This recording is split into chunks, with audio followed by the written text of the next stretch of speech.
وإلى حضرة سيدنا رسول صلى الله عليه وسلم وعلى آله الكرام وصحبه الكرام والصحابة والقرباء والتابعين وتابعين لهم بإحسان إلى يوم الدين وخصوصا يا الله مؤلف هذا الكتاب الشيخ علي بن عبد الرحمن الكلندري وسلم إبراهيم أن الله يتقسم برحمة المغفرة ويرضى عنا وعنكم يختم لنا ولكم بالحسنى على هذه النية وعلى كل من نوى به سيكون سيدنا لهم الفاتحة.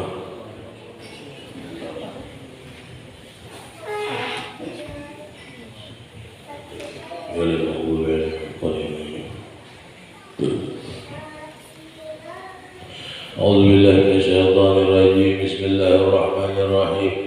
الحمد لله رب العالمين والصلاة والسلام على أشرف الأنبياء والمرسلين سيدنا مولانا محمد وعلى آله وصحبه أجمعين. أما بعد قال سبحانك لا علم لنا إلا ما علمتنا إنك أنت العليم الحكيم واهدنا ووفقنا إلى صراطك المستقيم لا حول ولا قوة إلا بالله العلي العظيم. قال المصنف رحمه الله تعالى ونفعنا بعلومه في الدارين آمين. وقال رضي الله عنه الباب الحادث عشر في فضيلة المساجد. الباب الحادي عشر في فضيلة المساجد. Bab yang ke-15 yaitu pada menyatakan kelebihan daripada segala masjid. Daripada segala masjid. Firman Allah Ta'ala innama ya'muru masajidallah man amana billah, yang artinya sesungguhnya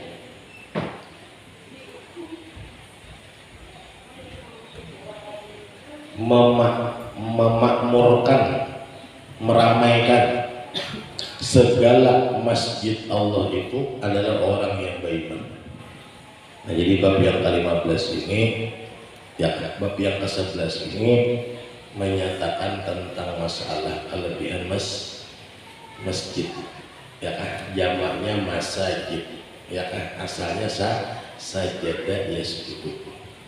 Nah, asal kata masjid itu tempat orang sujud, ya kan.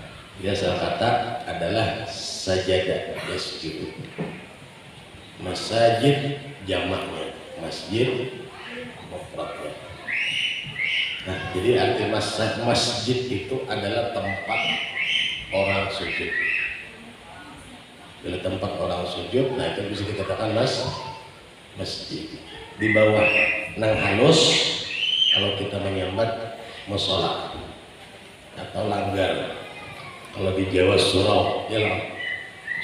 Surau, ya lah. Tempat orang sujud kepada Allah. Nah itu lah.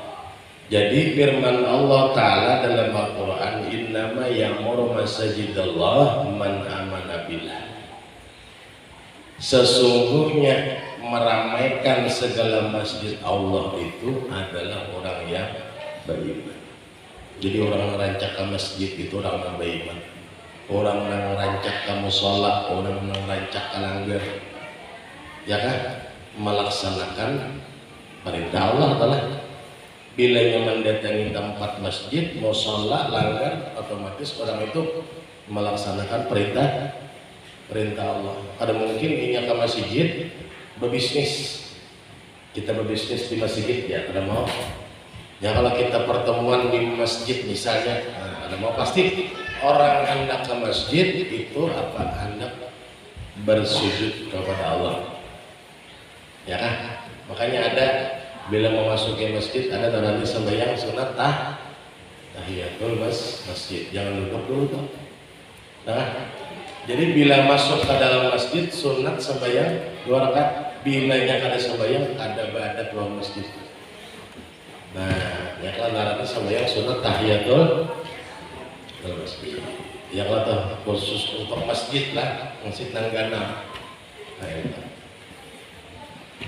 Jadi orang yang ketujuh mendatangi tempat masjid atau nang halus adalah musola, langgar, sorok. Nah, itu orang yang beriman kepada Allah.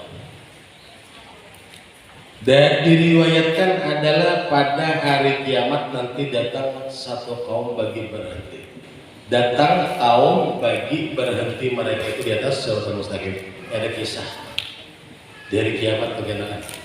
Ada satu kaum yang berhenti mereka itu di atas siratal mustaqim.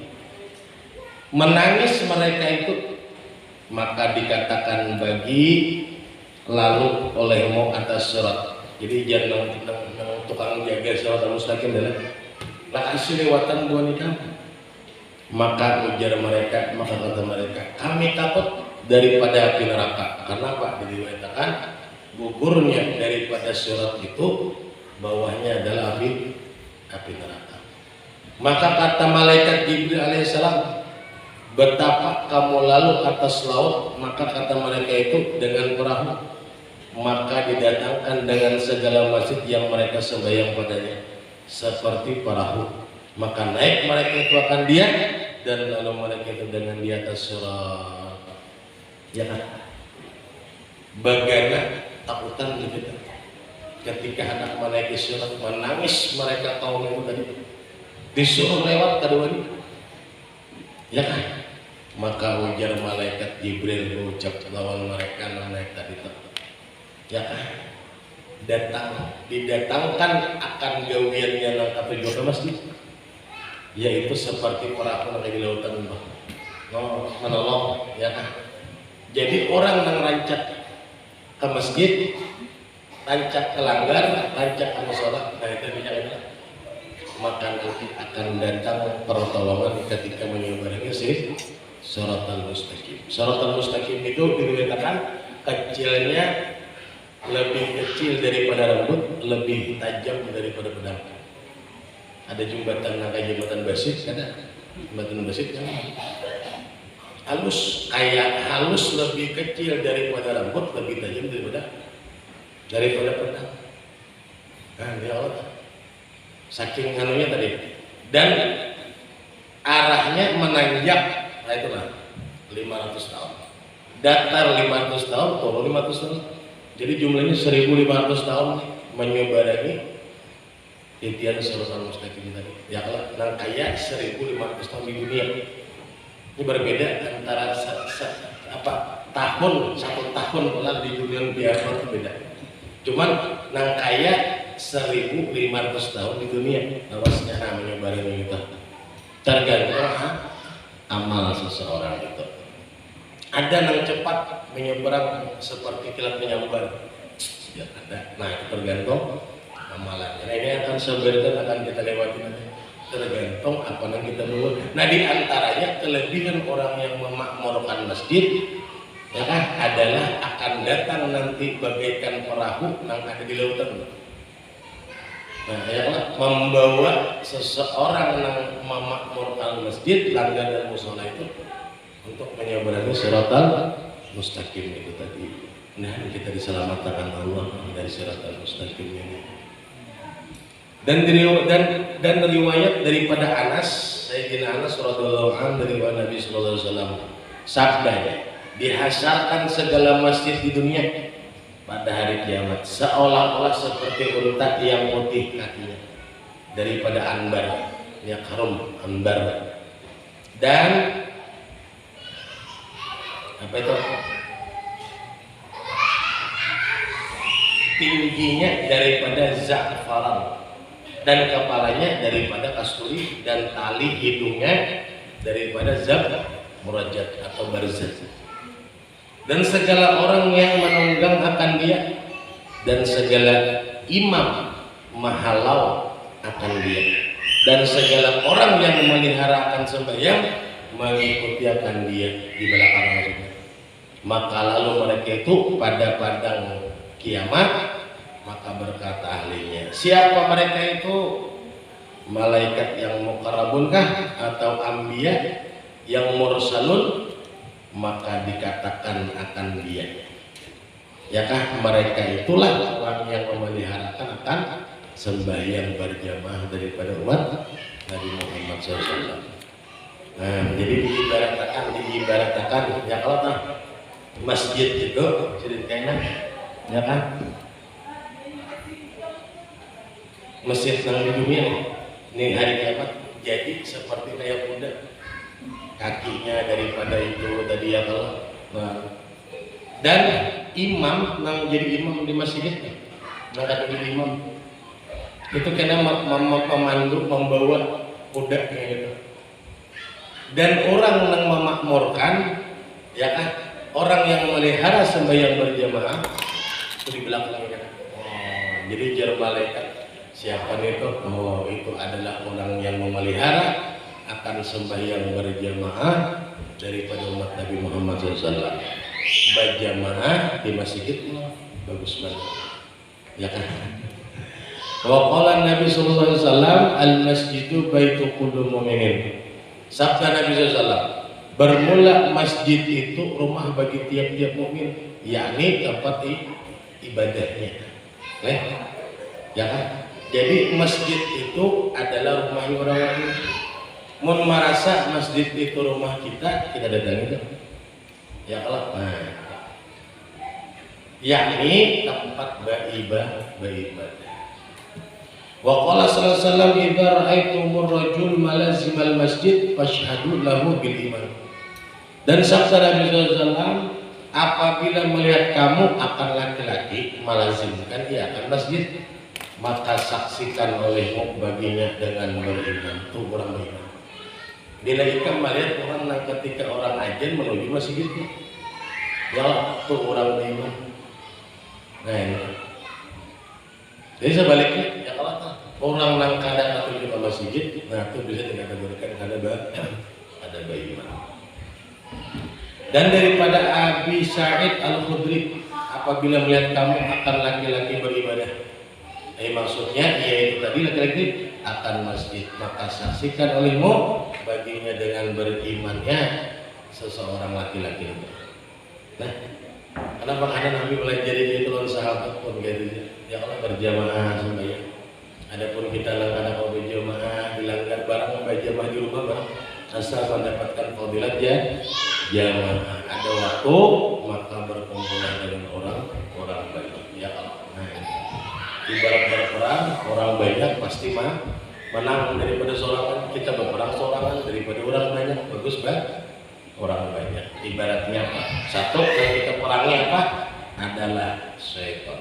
Alam ahad ilaikum ya bani adam alla ta'budu syaitan innahu lakum aduwwun. Nang nyata menjadi musuh kita, nang menghalang kita daripada rahmat Allah. Ya kan? Jadi bagus mana orang yang sembahyang seorangan lawan berjamaah bagus banget. Berjamaah. Andakannya pulang di masjid atau di salat lebih bagus. Ya kalau minta kepada Allah agar dipilihkan Allah dalam ibadah kita yang paling bagus.